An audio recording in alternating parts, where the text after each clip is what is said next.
کافی عرصہ پہلے کی بات ہے، کچھ شرارتی نوجوانوں نے ایک بس روک لی اور ڈرائیور کو تنگ کرنے میں لگے تھے کہ کچھ مسافروں کا خون ابل آیا۔ ہاتھا پائی ہوئی اور بس روکنے والے لڑکے غالب آ گئے۔ اب وہ شرارت کی بجائے غصے میں تھے، بدمزاجی کے امکانات مزید بڑھ چکے تھے۔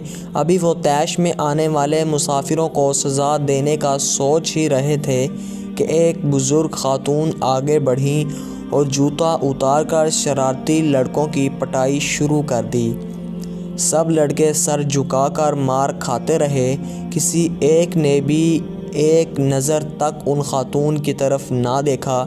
جوتا پڑنے کے بعد کہنے لگے، آپ عورت ذات ہیں، ہم آپ سے بدتمیزی کا سوچ بھی نہیں سکتے۔ وہ لڑکے شرارتی تھے، بدتمیز بھی، لیکن عورت کا مقام جانتے تھے۔ میں آج کل کے بظاہر سلجھے اور بدتمیز لوگوں کو دیکھتا ہوں تو مجھے ہمیشہ یہ واقعہ یاد آ جاتا ہے۔ آج بسوں میں عورت کا سفر محال، مارکیٹس میں دو مقام چلنا دشوار، سوشل میڈیا پر انتہائی بیہودہ پوسٹ اور کمنٹ خواتین کے بارے میں ہوتے ہیں۔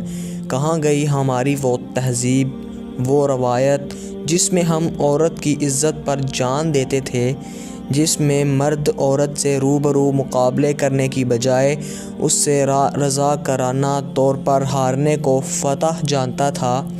کہاں گئی ہماری وہ تہذیب، اخلاق، تعلیم اور تربیت؟